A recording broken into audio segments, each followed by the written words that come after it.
It is great to be here. I'm really excited. Any excuse to come out to Atlanta, Canada, I'm in. So I'm delighted to be with you today. If you want to understand what it means to minister well in your local context, you have to study the social context with which you minister in. You have to study the congregation that you're part of, and you need to study the social surroundings that you are embedded within. And I think sociology helps us to do these things. I'm a sociologist of religion. I specialize in religion and culture in Canada. As a sociologist, I privilege the place of empirical data as a way of knowing. That our task as sociologists is to describe and explain the things that we see before us. And at the same time, I'm deeply committed to the local church. I care deeply about what happens in the local church. I care deeply about the theological and biblical questions that we're grappling with in a variety of denominational settings. I don't see these things as antagonistic toward one another, but rather I see the sociological discipline as something that can animate good, careful, critical, theological, and biblical consideration. And so one of the things I want to do over the next 3 days is to encourage us, perhaps press us and push us in the ways in which we think and ultimately behave in our local setting. Again, with that premise that if we are to minister well, we ought to study carefully the social context that we find ourselves in. And so here's how I want to do that over the next 3 nights. I've been tasked with exploring, broadly speaking, this topic of evangelism and how congregations intersect with that. And so tonight I'm going to draw on one area of research on those who say they have no religion.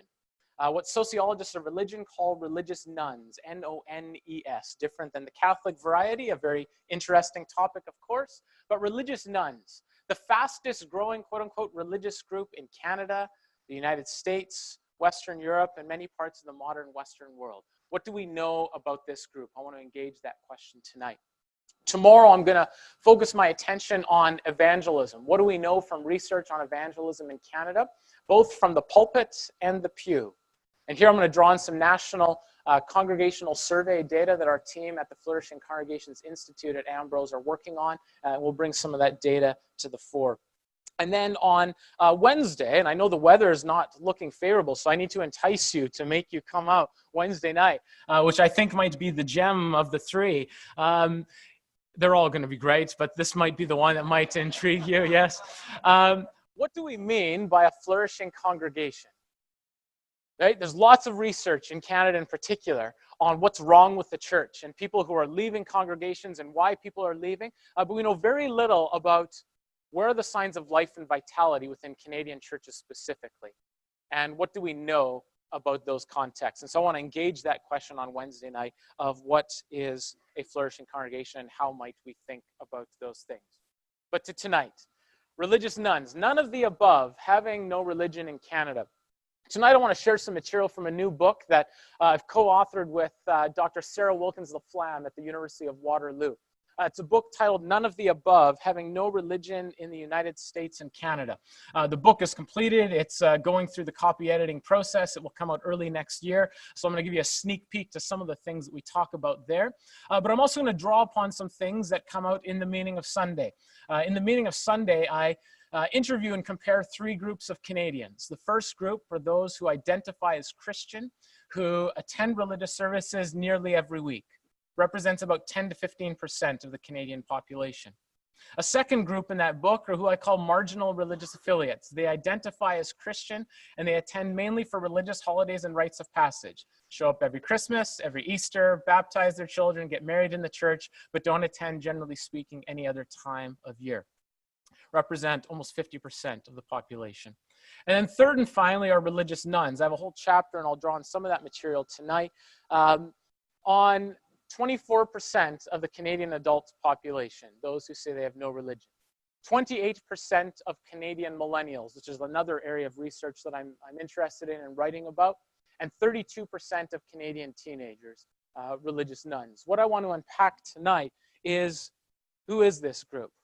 Who are they? How do they think about the world? Where have they come from? Where have they developed their views and beliefs? And where are they possibly going moving forward? So that's a little bit of the landscape of where we're going tonight. Now, I know this is a public lecture, and so the first hour you're supposed to listen to me, and then we have some feedback, but I want to have a little bit of interaction at the outset, and then I'll repeat what you say for those who are watching us from afar. But when you hear this phrase, religious nuns, what comes to your mind? I just want you to shout out your answers, and I'll repeat them as I hear them for those who are watching from afar. When you hear this phrase, religious nuns, what do you think of? Atheists, okay. Of which, sorry? Uncommitted, okay. Seekers? The average person? Unaffiliated. Spiritual? Okay. I want you to ponder those. Maybe you have other ideas that you throw in the mix. One of the reasons I ask you this question is because we come to the table with all kinds of preconceived ideas about different groups. Sometimes we're right, sometimes we're wrong, sometimes the truth is somewhere in between. What my job is as a sociologist is to draw on the empirical data to test what people's perceptions might be, and then actually compare them with religious nuns themselves and how they see themselves and how they describe their beliefs and values and attitudes. So we're going to come back to this. I'm going to describe a range of types of religious nuns here in Canada. I want to begin with a story. Should I stay by the podium, Mike? Would that be helpful? Yeah, okay. No problem. I will do that. I will not wander. A story. A number of years ago, I'm on a flight from Regina to Calgary. I was speaking with a group of church leaders in Regina. And on the plane, I was working on a presentation that I was giving at Ambrose the following morning. We're descending into Calgary, and we're instructed to put our computers away. And so I do so. And the individual beside me leans over and he says, "It looks like you're giving a presentation." I'm very much an introvert. I'm not looking for random conversations and enclosed spaces with strangers. And so I politely acknowledged the statement and thinking this might be the end. And of course, it's not. The individual proceeds to say, well, it looks like you're going to be talking about religion. And so now I'm weirded out a little bit because he's been watching what I've been doing for the last hour. Not that I have anything to hide, but it's one of these social norms, right? That you shouldn't be watching what others are doing, or at least if you are doing that, you shouldn't publicly confess that you've just broken this social norm, right? This is the mind of a sociologist. So nevertheless, I politely acknowledge the statement to say, yes, this is true. And then he proceeds to say, you know, you shouldn't talk publicly about religion or politics. And as a sociologist of religion who studies these things for a living in Canada, again, I politely acknowledge the statement. And then he does something really interesting. Unsolicited, uninvited, and despite what he just said, he proceeds to share his thoughts with me about religion. And here's what he says. He says, you know, I'm not a particularly religious person. He would probably classify himself as a religious nun. And my wife is nominally religious, and my wife's parents are fairly religious. And when we go to my wife's parents' place, they expect us to say grace before meals. And he says, this bothers me because as someone who's not a religious person, they're imposing this religious ritual or behavior onto me. But he kind of gives them a little bit of latitude because he's in their space and place. However, when his in-laws come to his place, they also expect him to say grace before meals. Now, this really bothers him. Because now you're in my own personal dwelling and you're imposing this religious ritual and behavior onto me. And one of the things that I argue in the meaning of Sunday, one of the things that actually binds Canadians, regardless of whether you're a religious nun or you identify as Christian and attend nearly every week, is this sense that we don't want religion to be pushed onto us. We want people to believe and behave as they want in their own private sphere, but never should they push it onto us, particularly in our personal home dwelling, or the workplace setting, or going door to door, and so forth. And I think this pretext gives us a bit of a window into how religious nuns view the world, more so than anyone else, perhaps in Canada. That religion is a private matter, and that it shouldn't be imposed upon others. And so I want you to have this in the back of your mind as we learn about religious nuns in a Canadian context. All right, I do like to have interactive settings. So if you have your cell phone with you, I'd like you to take it out, okay? And you can jump online, jump on the, turn your data on. And I want you to go to this website, menti.com, menti.com. And if you're watching from afar, you can do this as well there. you'll go to this website, menti.com, and you'll see a code that will come up for you. Or it'll give you a space to enter this code. So here's the code, 580383. I want you to enter that code. And when you get there, you will see this question. In which Canadian region do we find the lowest proportion of religious nuns? If you were to guess of the different regions across this country where you think you would find the lowest proportion of people who would say that they have no religion, which region do you think that would be? You'll see a series of options, and I'm going to transition to another screen. You'll still see this code in a minute. I'm going to go over here. All right. What you're seeing here live and in real time are people's responses to this question. This is you. You're looking at a mirror right now. As you are answering this question, perhaps informed by others across the country who are watching this, so I'm going to step away for a moment and let you fill this out. Okay, we're looking for the lowest rates of those who say they have no religion.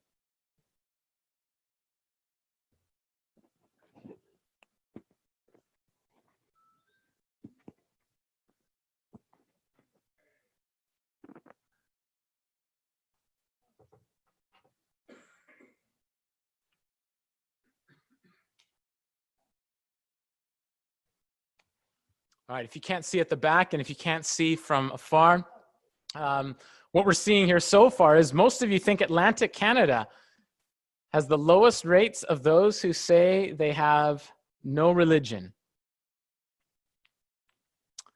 Some think it's Quebec and some think it's BC. I'll give you another kind of 15 seconds to fill this out. We'll see how these vary, and then I'm going to share the data with you on where do we see the highest and lowest rates of those who say they have no religion in our country.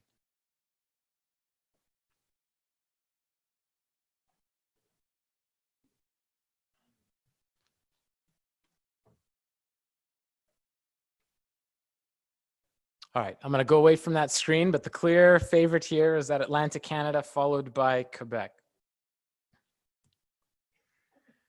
Here's what we know from the empirical data, is that Quebec has the lowest rate of those who say they have no religion, followed by Atlantic Canada, and then we kind of move our way west and you find rates increase.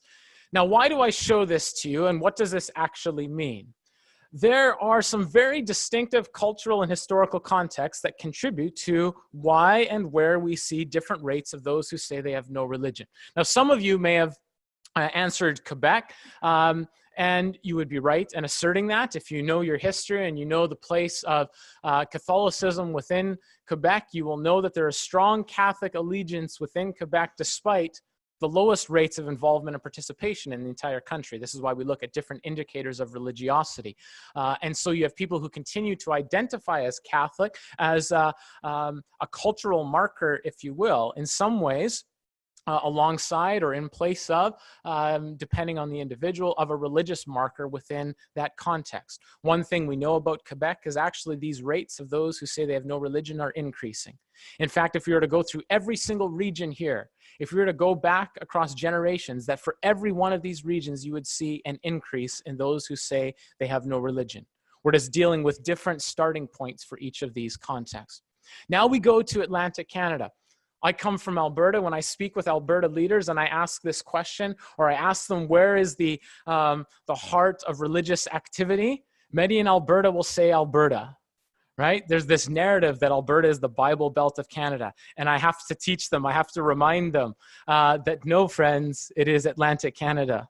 This is the heart of the highest rates of those who are actively involved in religious groups, of those who identify and so forth. And so this is why we see here lower rates in Atlantic Canada, in large part to the deep roots of mainline Christianity within Atlantic Canada. As it moved its way across the country, what you find is shallower and shallower roots of these traditions that have been established. And you follow this right out to British Columbia, where you have the highest rates, almost 1 in 2, in those who say they have no religion. If we were to parse out the prairie provinces, for example, you would find that Alberta is the second highest province in terms of those who say they have no religion. I'm not going to unpack the reasons for why that is today, but I think this helps to locate and contextualize some of the contexts and places where people say they have no religion. Regardless of the region, those who say they have no religion is on the rise in every single context in this country, and has been. The sociological question that I want to address now is, why is that? What has contributed to the increase in those who say they have no religion? There are four things I want to draw our attention to tonight. The first pertains to social acceptance. When Sarah and I were working on this comparison between Canada and the United States, one of the things that we know is that the rate and proportion of those who say they have no religion in Canada grew earlier and more rapidly here than it did in the United States. And one of the reasons pertains to the social acceptance that is found within a Canadian context to say that one has no religion, in a way that has not been found in the United States, or at least not until relatively recent in its history. If you look through the literature in the United States on those who say they have no religion, you'll find that there still remains a strong social stigma to say that you have no religion. Much of the literature on religious nuns in the States talks about, quote unquote, one needing to come out. That is, there's a social stigma with one's friends, family members, co-workers, neighbors, and so forth to say that you don't identify with a religion. In Canada, the inverse is true, and progressively over the course of time. That is, there has been a social environment that has created the space and place for people to say they have no religion and to not be stigmatized for that. And I'm not arguing that people should or shouldn't be stigmatized for the different identifications that people have, but simply to describe that that social context, that social environment plays an important role for why people have become more comfortable in Canada earlier and more frequently to say that they have no religion. The social context matters, and as such, what we've seen is a greater degree of comfort within the Canadian context to say that one has no religion. This is not the only reason, but the social environment matters. Second, the tie between the Christian right and fundamentalism, particularly in the United States. Now, we don't live in the United States, but we consume American media. Geographically, we're next door. And we know that this strong fusion between religion and politics, which is one of the biggest differences between Canada and the US when you look at levels of religiosity and the ways in which religion comes to the fore in the public sphere, that the strong tie between religion and politics in the United States has played an important role for some to say that I do not want to identify with a religion that is represented in these particular ways. And in particular, with a certain brand of evangelicalism that is portrayed within the political realm as front and center to much of what happens within social discourse. So there's a highly publicized tension between those who say they have no religion in the United States and those who are primarily evangelical, who are vying for cultural authority and legitimacy within that context. How does that impact us here in Canada? Well, you turn on the news and you see, and I'm not offering any political commentary in the following statement, you see the link between, say, President Donald Trump and evangelicalism, and you make all kinds of associations of what that might entail. And part of the logical trail, if you will, for some is, I don't want to have anything to do with that, if that's what Christianity or religion entails. And there's a whole series of things that follow out of that, but it is one of the reasons that contributes to people saying they have no religion. Third, apostasy. One of the things we know among those who say they have no religion in Canada and the United States is that for the most part, many of these individuals were raised within religious homes and predominantly within Christian homes, who at some point in time made a conscious decision to no longer identify with that religion. I'm not going to go through the reasons here. I have an entire chapter in The Meaning of Sunday that talks about 8 reasons for why people leave behind their Christian faith. What I will say here is that contrary to public perception, both within congregations and even within some academic discourse, most of the reasons for why people set aside their religious affiliation has little to do with what churches do or don't do. In other words, it's not because of your preaching, though that might play a role and you want to pay good attention to these things. It doesn't have to do with your music or the number of programs or lack thereof that you have. That most of the reasons for why people disaffiliate has to do with a series of broad social and cultural changes within society that intersect with the ways in which they think about their own identity, of religious groups, and so forth. The point being, apostasy, people who are raised within religious traditions, who set those religious traditions behind, has been a primary avenue and vehicle into those saying they have no religion. But this sets the context for the fourth point, and here's where we're seeing a social shift, a pivot of sorts. That those who, per se, disaffiliated from the religious group one day get married and have children, how are they going to raise their children? What we're seeing is a shift towards those who are raising their children without any religion, what we call irreligious socialization. Put another way, religious nuns are raising religious nuns. So now we're no longer dealing with individuals who have some kind of religious and specifically Christian framework. Now we're dealing with individuals who have no religious framework at all as their background. I'm not a practitioner in terms of a local pastor and church leader, but if I were, one question I might ask is, what does it mean for us to minister well in a context whereby people have no frame of reference with the things that we're actually talking about, who have no familiarity with Christianity, with who Jesus is, with what we might deem to be basic doctrinal questions or knowledge items of who denied Jesus 3 times?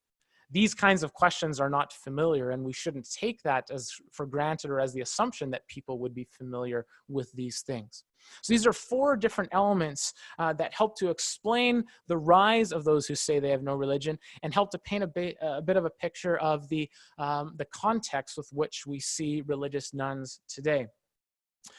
In this forthcoming book, None of the Above, we draw on some survey data down the West Coast in Canada and the United States. It's certainly not the total sum of everything that we can know about religious nuns, but it gives us a bit of a barometer in the absence of really good data on these things, particularly in Canada. So I use this as a bit of a benchmark. We'd find, I'm sure, some regional variations. But in this survey that Sarah was part of, this question was asked among individuals. Growing up as a child between the ages of 5 and 12 years old, received some form of religious or spiritual education at school, at home, or at a place of worship at least once a month. What you see here is across the generations, on the far right-hand side, 75 years or older, and going down to the left-hand side, 18 to 34 years old, is you find this consistent decline across generations of those who, as children, receive some form of religious or spiritual instruction. If there's nothing else you remember over the next 3 days, remember this: the family is the single greatest influence over a person's faith development. The family is the single greatest influence over a person's faith development. It is relatively rare, not impossible, and we might all think of anecdotal stories, but it is relatively rare for a person to convert or come to faith in their adult years. If one were to look at this data, one might conclude that if almost 1 in 2 are not obtaining any kind of religious or spiritual education as a child, it's fairly uncommon to expect them to be part of a faith community in their adult years. What we see in the general thesis of this book on religious nuns is that we are seeing a stages of decline framework in place. By that we mean with each successive generation, we see lower levels of religiosity, in part connected to lower levels of religious socialization that is happening within the home. That irreligious socialization piece that I talked about, we're seeing manifest in different ways across this country. All right, earlier I asked you, what do you think of when you hear the word or the phrase religious nuns? And we heard different responses to that: atheist, uncommitted, spiritual, searching, and so forth. One of the things we're trying to do is to quantify and to put language to a range of types of individuals who say they have no religion. One of the common mistakes social groups make is we look at other groups and we think that they are homogeneous. That is, we assume they're all the same. And that we look upon our own group, however defined, and we say, but we're very different and diverse. Right? This is a mistake in how we think about social groups. When we look at religious nuns empirically, we know that there are different types of religious nuns. Not all nuns are the same. I'm going to describe 5 different types for you, and then you'll also see here the proportion of religious nuns, again drawing on our research in British Columbia from the Pacific Northwest survey, where nuns fall into these different categories. And so you'll see these in the red charts, red lines, and then compared with those who are religiously affiliated within the gray bars. All right, involved seculars are individuals, non-believers, who participate in organized atheist, humanist, and secularist communities. I don't know if you've ever heard of a group called the Sunday Assembly, but the Sunday Assembly is a group that started in London, England, that basically is a church for atheists. So they gather every week in empty, abandoned church buildings, oftentimes on a Sunday morning or afternoon or evening, and they gather together and they sing secular songs. And they have a speaker who will talk about science or nature or creation. They'll take an offering or the equivalent thereof because they're an organization that needs money to sustain itself.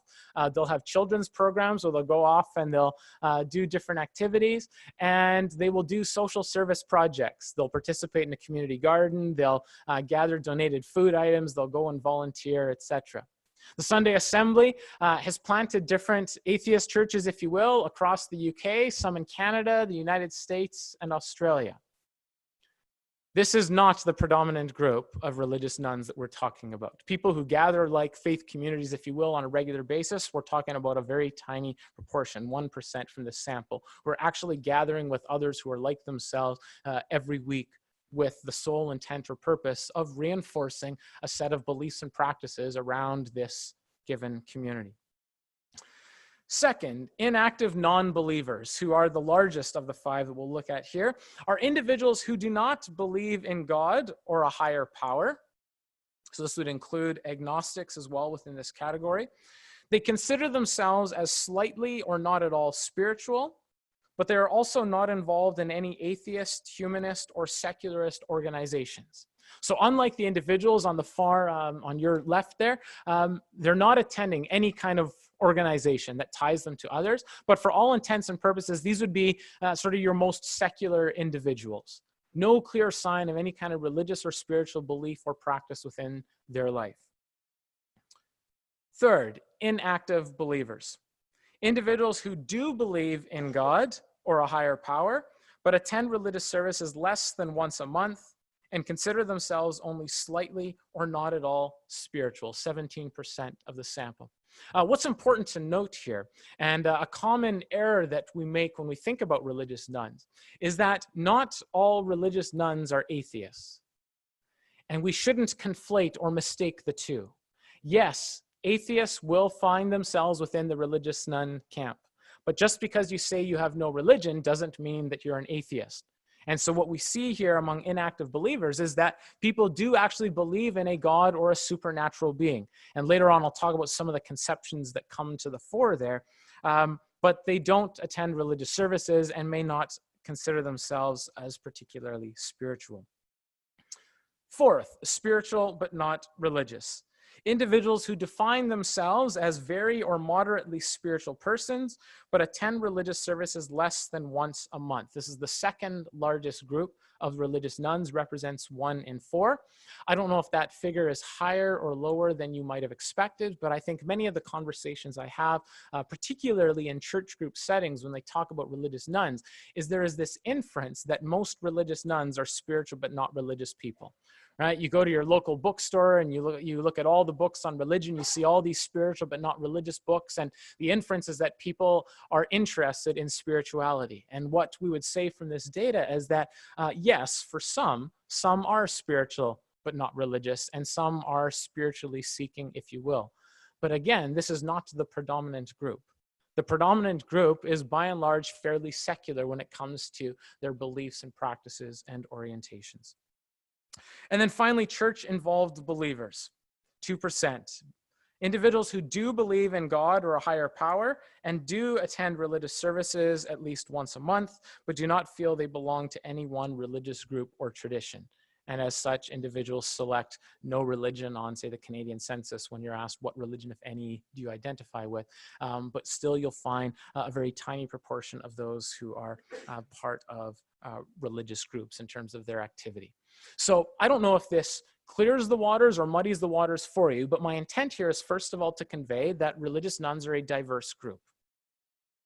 And second, when you look at the types of religious nuns, the prevailing group are those who are fairly secular, who do not necessarily demonstrate levels of religious belief or practice or involvement, followed by those who say they are spiritual but not religious. Now, quantitative survey data is one thing. It helps to paint a bit of a picture. I think another value is to actually hear from religious nuns themselves. And so now I want to turn our attention back to the meaning of Sunday and some of the interviews that I've done with religious nuns. I want to share 5 different perspectives that religious nuns that would capture across that continuum, ways in which they think about the world and religion and spirituality. One thing I would say sociologically that is really important for us to keep in mind is that people's perceptions shape their reality.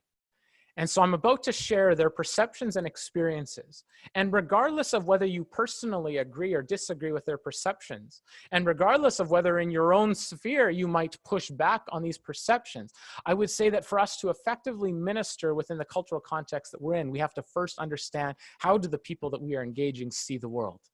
And so I want you to suspend judgment or disbelief for a moment and to listen carefully and critically to the things that you're about to hear for how religious nuns see the world. The first is that religious nuns, by not identifying with a religious group, believe that they are open-minded, liberated, and free. And these are qualities that they do not associate with religious folk. The assumption, the inference here is that if people identify with a religion, and in particular those who are actively involved within a religious group, that those individuals are exclusive, narrow-minded, intolerant, and are not free to think for themselves. And religious nuns in Canada go one step further, and they pull the Canadian card, that to be Canadian is to be free, open-minded, tolerant, and inclusive. And if you follow the logic through to its end, by extension, more religious folk are not, in Canada at least, fully Canadian, because more religious folk are exclusive, intolerant, not open-minded, and not free. Now, you might push back on that in all kinds of ways, on a personal, theological, biblical level, whatever you want to do. And while that might be nice and fine, we might have good, rich conversation about those things, this is the perspective that religious nuns bring to the table. And thus I ask once more a practical question: what does it mean to engage those within our community who come to the table with this perspective? How do we engage such narratives that religious nuns have? Second, when it comes to the supernatural, you saw on the previous slide this range of beliefs, and I heard this loud and clear in interviews, that there is a full range among religious nuns of some who are atheists, some who are theists, some who are deists, some who are agnostics. There is a full range, and along that continuum, there's some who have no idea what they are. I'll never forget, I was sitting down for coffee with one individual, and I said, how would you identify yourself? Would you say you're an atheist, an agnostic? You kind of give these classic options that sociologists of religion do. And they'll say, I'm not really sure. Let me tell you a story and then you tell me what I am. Which is an interesting point of data for a researcher, because it tells me that individuals aren't clear themselves on what they think about the world. And sometimes as scholars, as researchers, when we ask these questions, this might be the first time in quite some time that individuals are being asked these questions, and it's causing them to reflect in ways that they haven't done so before, which also is part of broader Canadian society. There are people who just haven't thought about these questions and don't know where they align themselves. Among some of the atheists that I spoke to, it was really interesting, not unlike, I would say, many evangelicals in Canada. We see literature on this as well, that atheists in Canada were somewhat hesitant to use the word atheist because of the baggage that came with it. So one individual says to me, I'm not, quote, like those fundamentalist atheists like Dawkins and so forth, right? There's an image, there's a picture, there's a narrative that precedes them that says, yes, I'm atheist, but I'm not this kind of atheist. That is, there's a variation of atheism, if you will. And moreover, if you think about my buddy Mike on the plane, atheists didn't want to convert others to also become atheists like them. There might be some out there for sure, but this might be one of these differences for some atheists in Canada versus the United States. In the United States, where it's this strong cultural polarized public debate between atheists and those who are devout religious members, this is not necessarily the case in Canada. There isn't this sense that atheists need to rise up, per se, for public legitimacy within our social discourse. And so some of these things came about during our interviews. Third, meaning, purpose, and the afterlife. There is an assertion among many religious leaders, as well as some scholars of religion, that religion is one of, if not the only source of meaning and purpose in life. And when individuals in our country are looking for meaning and purpose in life, they will inevitably turn to religion to find such things. What we find when we speak with religious nuns is that, yes, there is a shared belief that we are all looking for meaning and purpose, but there's a difference in how we believe we can address those issues of meaning and purpose. And what religious nuns said unequivocally to me was this, is that I have immense meaning and purpose in my life quite apart from religion. I have meaning and purpose in my family, in my relationships, in my work, in my volunteer initiatives, and so forth. Simply put, religion, in the minds of religious nuns, is a source of meaning and purpose, but it is not necessarily the source of meaning and purpose. And it is an important but fine distinction, again, when we think about how we frame ourselves at a local congregational level when we are both trying to equip and empower those within our congregations for evangelism. If we assume that meaning and purpose is the silver ticket, it might be for some, and I'm not diminishing that, but to understand that it's not the only source of meaning and purpose, and it might not be the only or best entrance point, if you will, for engaging others on these matters. Life and death, or life after death, is another subject with which religion has this distinct offering of sorts. And there is this inference that, yes, well, as you get closer to death yourself, or as you experience or confront death of loved ones around you, then you will turn to religion. Why? Because you desire to be with them in the afterlife. You're looking for answers and ways of grappling with what happens after we die. And again, when you speak with religious nuns, there's a range of beliefs about the afterlife. There are some who do believe in the afterlife, with a range of perspectives on what's actually required to obtain the afterlife. And then there are some who don't believe in the afterlife and are quite comfortable with that position, who will sit across from the table from me and say with a straight face and in all sincerity that you live and you die, and that's the end. And yes, it's sad when I lose a family member. And yes, it's sad when this tragic thing takes someone who I love dearly, but this is all part of life. And you live and you die, and that's it.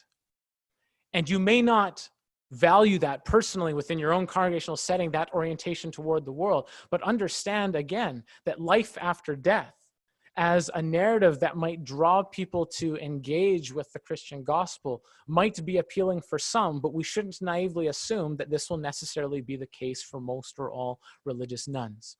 And this goes back to irreligious socialization. If you are not, and this is very sociological, if you are not socialized, if you are not raised to think about life after death in a particular way, in and through a religious lens, then the introduction of such an idea is fairly foreign, if you will, for the individual. We shouldn't assume that this is part of our natural order toward which we think about our own identity and living existence and what comes thereafter. The social environment that we grow up in plays an important role within that. Fourth, morality is common sense. There is a perception among some that to be moral means you need to be religious. And if you are religious, you therefore are a moral person.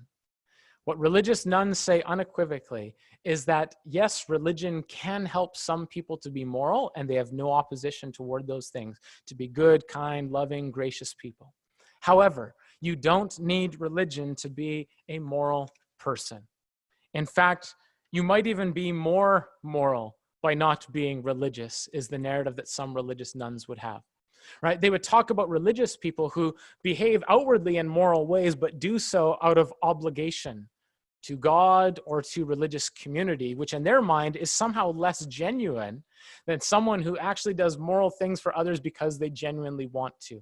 What they would say to me is that I just want to treat other people well because we're fellow human beings, and it's right and good to treat people well.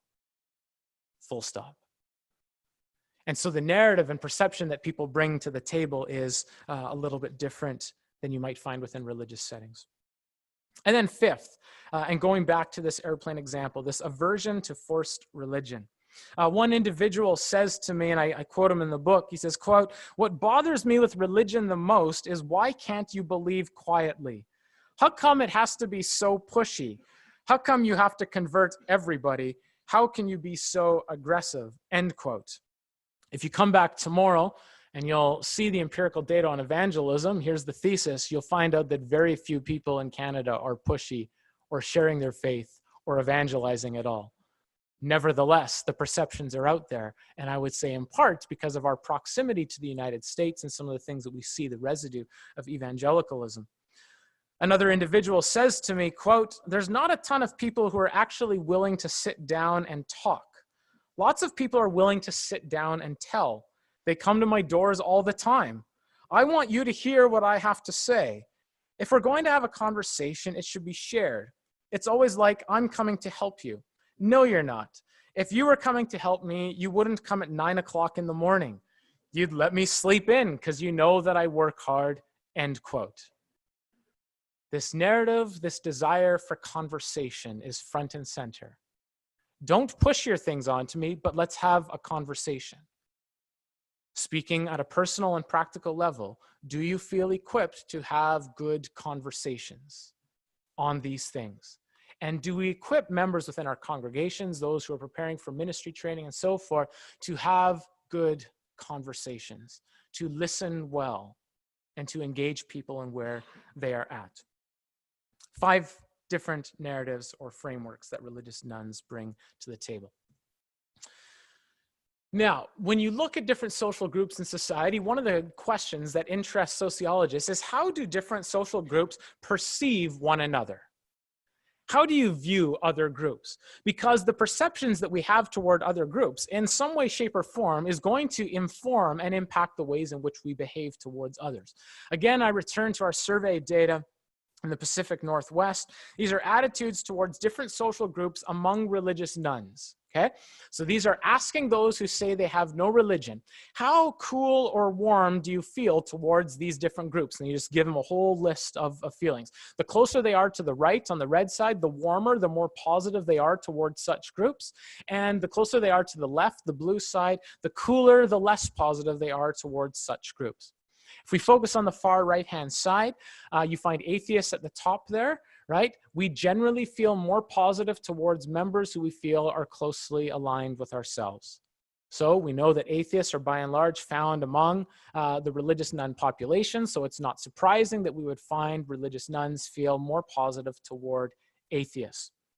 Spiritual person, if you were to compare spiritual versus religious person, lots of research that shows that there is a more positive orientation towards this word spiritual versus religious. There's a sense that spiritual people are more open, more tolerant, more inclusive versus religious people. And so you find a more positive disposition there. I want to slide all the way down to the far left-hand side. Lots of interesting things along the way, but beyond our scope tonight. Evangelicals. You'll find that evangelicals are scoring the lowest among any group among religious nuns in their perception towards others. In fact, if you do this, and we have some data in the United States, you will find the same polar extremes between atheists on one side and evangelicals on the other. The gap is just wider. Okay, a stronger negative perception toward evangelicals on the far left-hand side.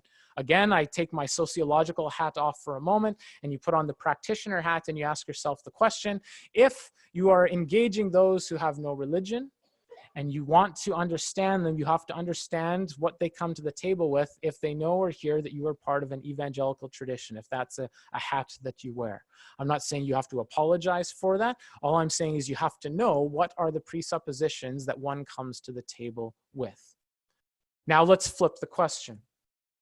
How do those who are weekly attenders, okay, this includes cross-religious traditions, but the sample is primarily among those who identify as Christian.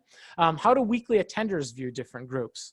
Okay, we go on the far right-hand side. Again, it's not surprising that you will find weekly attenders who have a more positive disposition towards religious people, spiritual people, and evangelicals, those who fall within their own tribe, broadly speaking.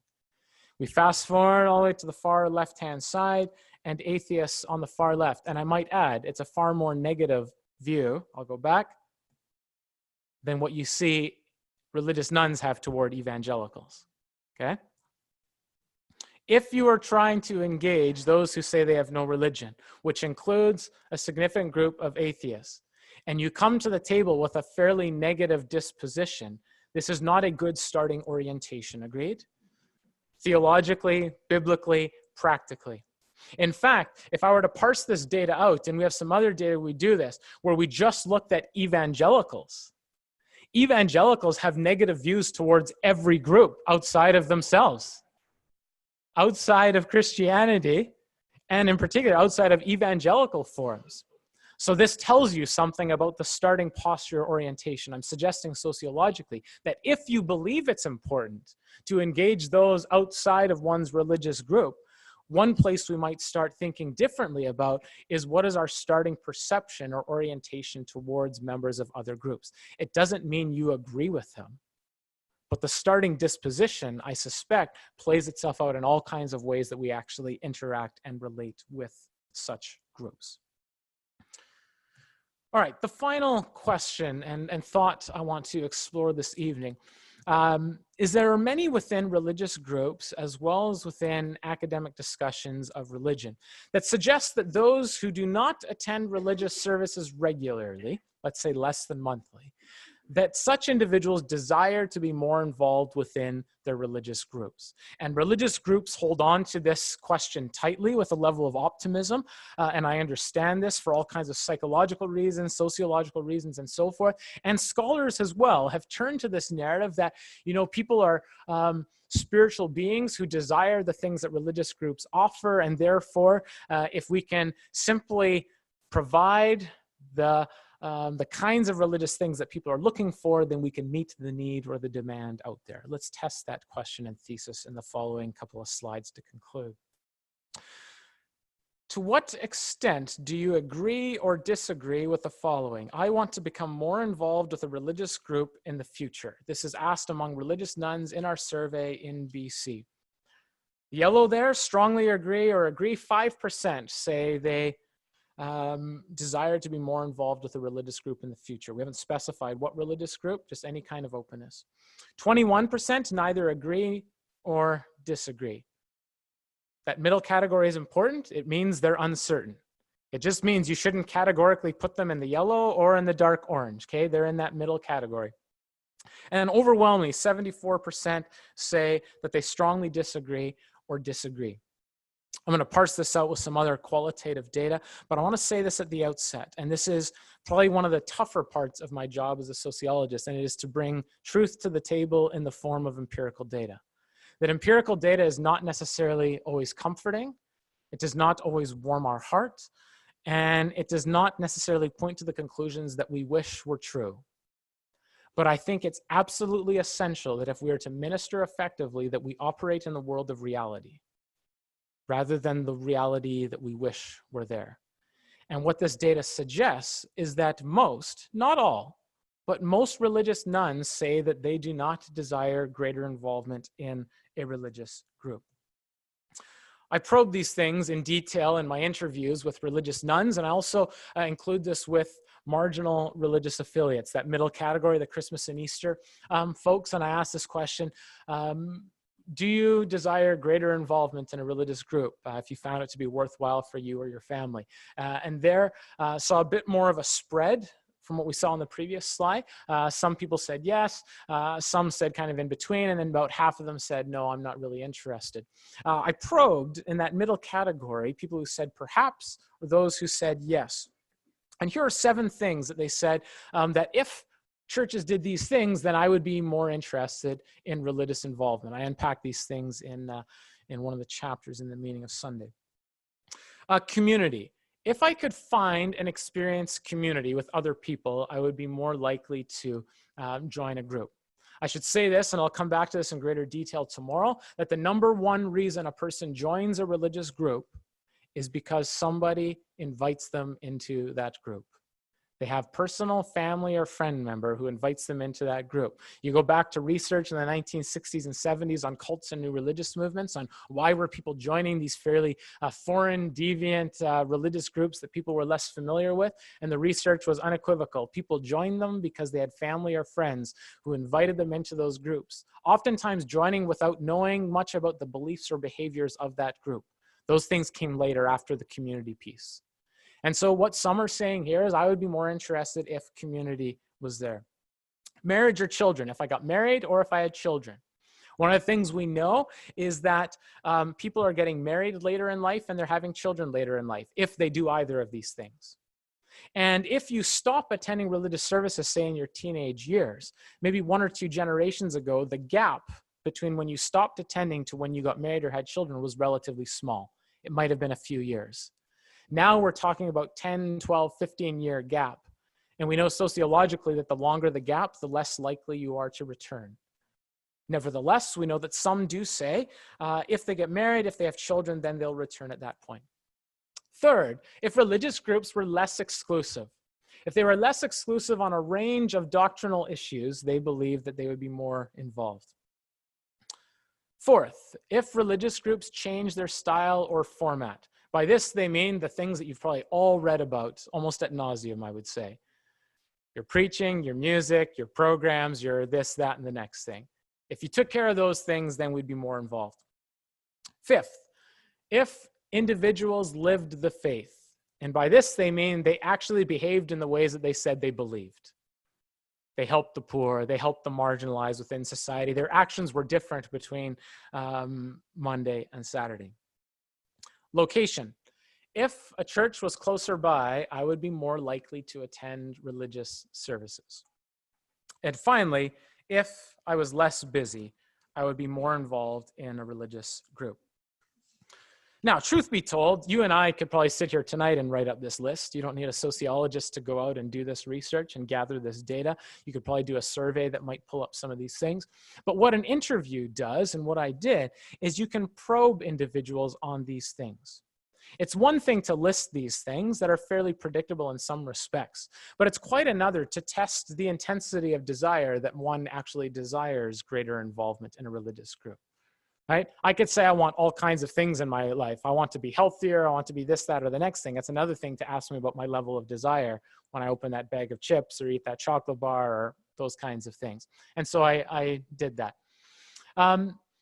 Have you ever tried to find a religious group that meets your particular criteria? Would be one question. And as you might expect, very few have actually sought to find a congregation that meets their particular list. In fact, when you give them examples, as I did, and I understand there is a rural and urban distinction to be made in what I'm about to say, but particularly in urban settings, you have many kinds of religious options available. Right? If you want a large church, small church, theologically liberal, theologically conservative, great music, terrible music, awesome preaching, horrendous preaching, lots of programs, no programs, you get my drift. There are many options out there if one really wants those things. In fact, I chuckled at some of the individuals who told me location was important to them because as I drove to their place to conduct these interviews, I passed 3 churches in the last couple of blocks before I pulled into their driveway. And so I kindly and politely noted these things to the individuals. And what you discover is, despite what they just told me in an interview or what they might say on a survey, the intensity of that desire is relatively low. That few have actually attempted greater levels of involvement. And that there are many options available, But when you press them a little bit further, they're unlikely to realistically pursue greater levels of involvement. Again, I understand this might be a depressing tone to finish. I'm going to finish on a high. One more slide, we'll finish on a high. But I think it's a realistic picture that we have to come to grips with. And we shouldn't have a false narrative on how we are interpreting people's behaviors. One of the core ideas that I advance in the meaning of Sunday is that while, yes, the supply of religion, the things you do in your congregations matter, and I'll unpack those things on Wednesday, in many respects, for those who are not actively engaged in your congregations, many of the things that contribute to their behavior or lack thereof relative to religious groups has little to do with what you do or don't do on a congregational level. This has to do with things beyond your immediate control. So I engage this sort of supply and demand argument within these settings and contexts to push some of our thinking a little bit further than what we have conventionally thought about within religious settings. All right, final slide, and then I will conclude and open it up for some questions and dialogue and conversation. We do have some research. It is a small amount of research that looks at people who have returned. People who have left, who have diminished their level of involvement, who have at some point in their life returned to greater levels of involvement.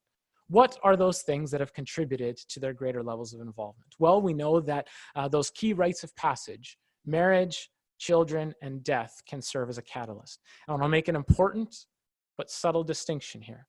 Just because these things happen in a person's life does not mean they will turn to the church.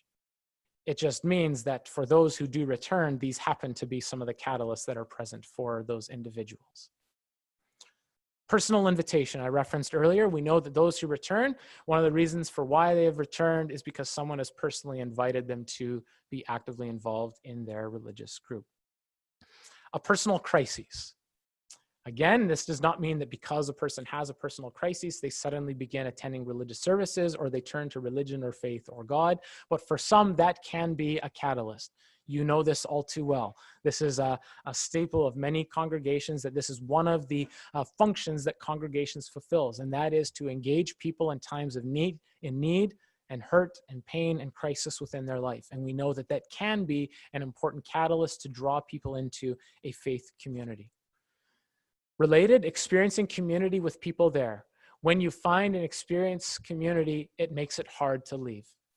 If I were to ask you right now, I'm not going to do a live poll so you don't have to declare, how likely or unlikely is it that you would leave the church that you currently attend?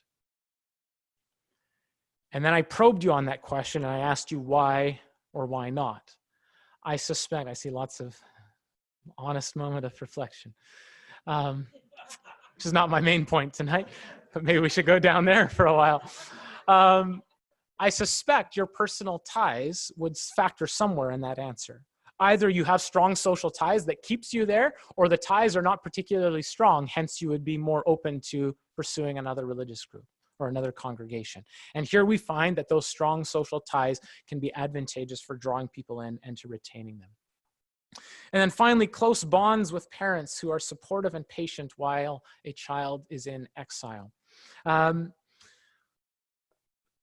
When you spend time with parents for whom their children have walked away from the faith, this is one of the most devastating experiences that parents go through. I was speaking in Edmonton a couple weeks ago at a conference called Breakforth One.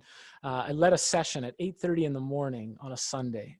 It's a terrible time for a conference session. You think no one's going to attend, on the subject of passing on the faith from one generation to the next.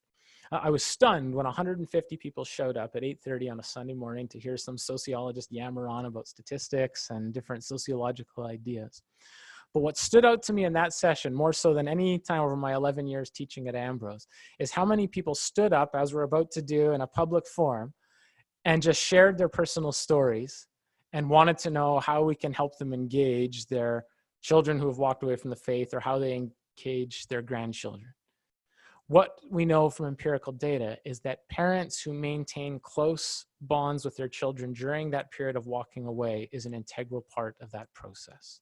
It doesn't mean that the children will necessarily return.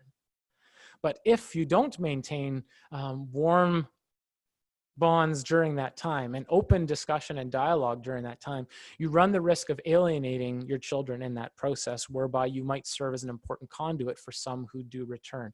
And these are some of the things that we see from the empirical data. So I think on that note, I will conclude for tonight. And yeah, thank you. And we will engage, I guess, in some open Q&A then. So thank you. Great.